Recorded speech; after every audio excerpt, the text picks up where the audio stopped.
Fala pessoal, bem-vindos novamente aí ao nosso curso de pós-obra 2.0. Vamos dar continuidade aí à nossa primeira videoaula, tá? Onde o objetivo dela, ao final da apresentação, é a gente ter um pouco mais de clareza sobre o que é o setor de pós-obra, né? Então tentei separar aí em três tópicos: a jornada do pós-obra, o cenário atual e, por fim, algumas percepções do que é o pós-obra, beleza? Então, avançando aí na nossa apresentação, separei algumas frases que a gente acaba escutando muito quando a gente fala sobre o pós-obra, tá? A primeira delas é: o pós-obra é custo. Se vocês já tiveram a oportunidade de falar sobre esse tema, vocês vão perceber muito sobre isso. É custo para elaborar um manual do proprietário, é custo para investir ali, o investimento dentro do setor de assistência técnica é visto como custo, manutenção e reparo é custo, a ineficiência da obra gera custo depois no pós-obra, então isso acaba vindo remetido muitas vezes ao setor de pós-obra. Segundo, pós-obra é assistência técnica. Então, muitas construtoras, incorporadoras, elas possuem um setor de assistência técnica e tratam isso como se fosse a mesma coisa. Né? A nossa percepção é que pós-obra é algo maior do que isso, mas isso, né, geralmente é feita essa analogia. Muito acredito porque o próprio Código de Defesa do Consumidor fala que todo produto entregue por uma empresa, ele precisa ter um prazo de garantia e uma assistência técnica disponível para esse produto entregue. Então, acaba tendo essa relação. Terceiro, o cliente é chato, não lê o manual, né? A gente acaba ouvindo isso muito também. Também por uma questão legal, a empresa que entrega um produto ela precisa disponibilizar um manual de uso, né? E existe uma desmotivação por trás por acreditar que o cliente não vai ler o manual, né? Que ele não entende as coisas e ele acaba sendo taxado de chato, né? Pela falta de conhecimento. Então isso acaba acontecendo bastante também. E por fim, né, não menos importante, quem é o responsável pelo pós-obra? É difícil ver construtoras hoje no Brasil com um setor de pós-obra. Quando eu falo construtoras, também trago aqui incorporadoras, né, enfim, empresas da construção civil, com o setor de pós-obra. Existem muitas com o setor de assistência técnica, mas pós-obra não é só isso. A gente tem toda a parte de entrega e elaboração do manual do proprietário, que muitas vezes acaba tendo como responsável time de projetos, time de engenharia. A gente tem a parte de relacionamento com o cliente, a gente tem toda uma parte legal envolvida no pós-obra, a gente tem toda uma parte de retroalimentação, inteligência, que pode ser devolvida para os setores de engenharia e qualidade. E o que a gente vê na realidade hoje são poucas empresas com um setor de pós-obra, né? Instituído dentro dessa estrutura. Dando continuidade, trazendo alguns números também, né? Entende-se que existem custos muito elevados e desgaste da imagem do relacionamento da construtora com seus clientes. Então, alguns números que acabam comprovando essa frase acima. Em torno de 1,32 bilhões ao ano gastos em serviços e compras relacionados à manutenção e reparo. Ou seja, isso mostra que existe toda uma questão econômica ali, bastante dinheiro envolvido com essa parte de manutenção e reparo. Isso é um dado importante quando a gente fala sobre pós-obra, beleza? Segundo ponto, 48 milhões por ano, em média, gastos em processos judiciais e acordos. Talvez muitos não tenham essa percepção, mas principalmente no vencimento do período de garantia e após esse período, existem muitos condomínios, clientes que entram na justiça contra as construtoras, alegando vícios construtivos, falta de informação, e entram na justiça para que a construtora ou incorporadora faça uma manutenção corretiva dentro da edificação, né? E isso acaba às vezes gerando acordos, processos judiciais e um bom gasto de dinheiro envolvido. A gente está falando de 48 milhões por ano.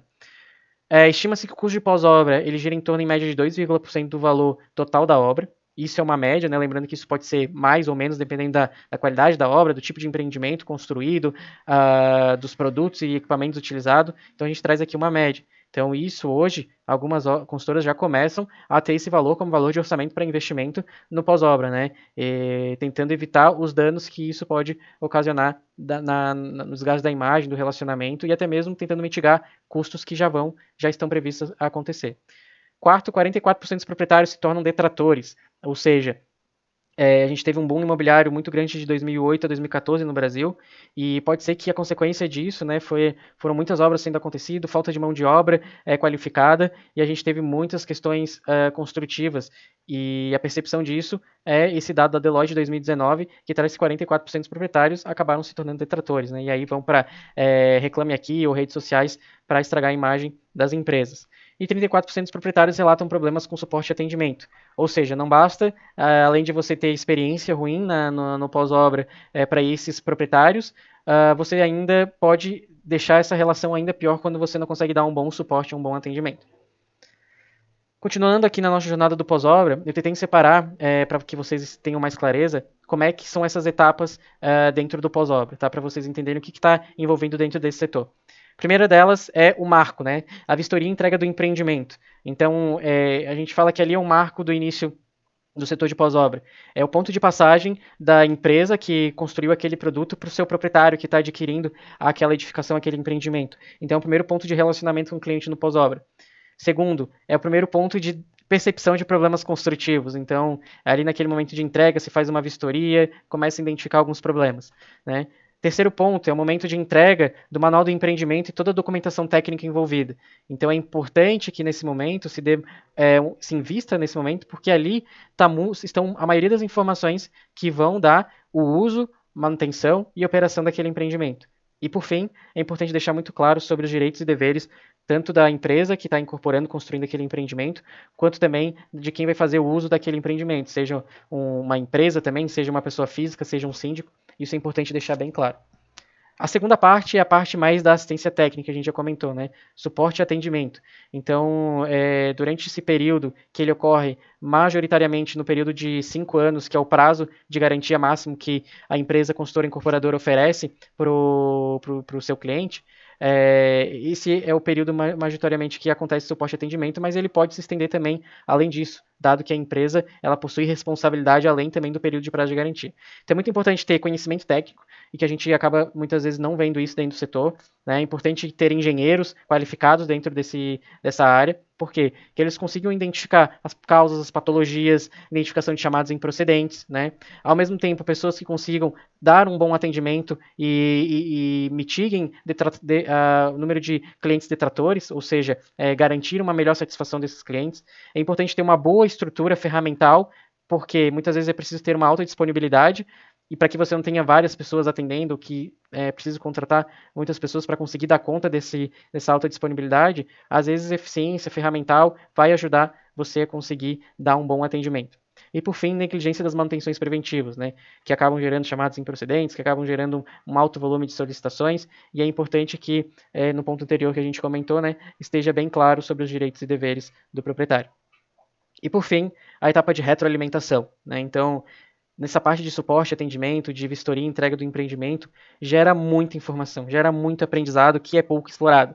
E aí, esse é o ponto que começa a virada de chave de uma percepção de apenas custo para uma questão mais investimento. Então, primeiro de tudo, você precisa ter métricas, indicadores de tudo que está acontecendo ali para trás. Segundo, dar valor a esse aprendizado, né? Retroalimentar as outras áreas de qualidade, de engenharia sobre o que está sendo identificado nessa etapa de pós-obra. Ao mesmo tempo, ajudar, né, quem está cuidando da operação desse empreendimento a mitigar também esses riscos, né, essas negligências. E, por fim, gerar todo um histórico, uma base de evidências que podem afetar a segurança jurídica da empresa. Então, você precisa ter evidência de que você deu todo o suporte, de que você buscou educar e passar toda a informação para o seu cliente, de que toda vez que você foi solicitado, você deu atendimento e que você consiga garantir que o proprietário, né, cumpriu com seus deveres também, beleza? Olhando para o cenário no pós-obra, o que a gente acaba identificando hoje? A percepção que a gente tem, tá? Primeiro, ferramentas descentralizadas, isso acaba gerando ineficiência no processo. Segundo, desinformação dos proprietários e síndicos sobre as suas obrigações, a gente já comentou sobre isso. Essa desinformação acaba gerando várias reclamações e dúvidas após a entrega das chaves, então remete àquele ponto de alta disponibilidade, novamente. Terceiro ponto, dificuldade, né, no processo de elaboração dos manuais do proprietário, muito por causa da complexidade na compilação das informações pelas equipes da obra, então a gente tem documentação vindo de vários setores, isso de forma desorganizada, descentralizada, e acaba que quando chega o momento de elaborar esse manual é muito difícil, né? A gente vê poucos manuais com toda a documentação, tudo que a norma exige. Quarto ponto, múltiplos chamados e atendimentos simultâneos. Isso, se você não consegue dar uma atenção devida, pode gerar perdas de dados e desorganização. E, consequência disso, também gerar insatisfação dos usuários pela demora na resolução dos chamados. Então, se você tem um alto volume e você não consegue dar conta e tem desorganização, você acaba também demorando para a resolução desses chamados, e isso, por fim, acaba gerando desgaste na imagem da construtora, gerando diversos problemas. Tá? E aí, então, finalizando essa nossa videoaula, quero trazer para vocês aqui que a gente enxerga de percepção do pós-obra. A minha visão ela é a parte da engenharia responsável pela manutenção, uso e operação dos sistemas de uma edificação após a sua conclusão, visando uma maior eficiência e vida útil do mesmo. Por que isso? Porque eu vejo que vai além da assistência técnica, né, que é responsável ali pela parte de manutenção e reparo, vindo de forma totalmente reativa, né. Eu acho que está ligado também a um setor da engenharia preocupado com o uso e operação daquele empreendimento. Então, que ações proativas, que ações conjuntas eu posso fazer com o responsável pela operação daquele empreendimento, a fim de garantir uma maior eficiência daquela edificação e uma maior vida útil do mesmo.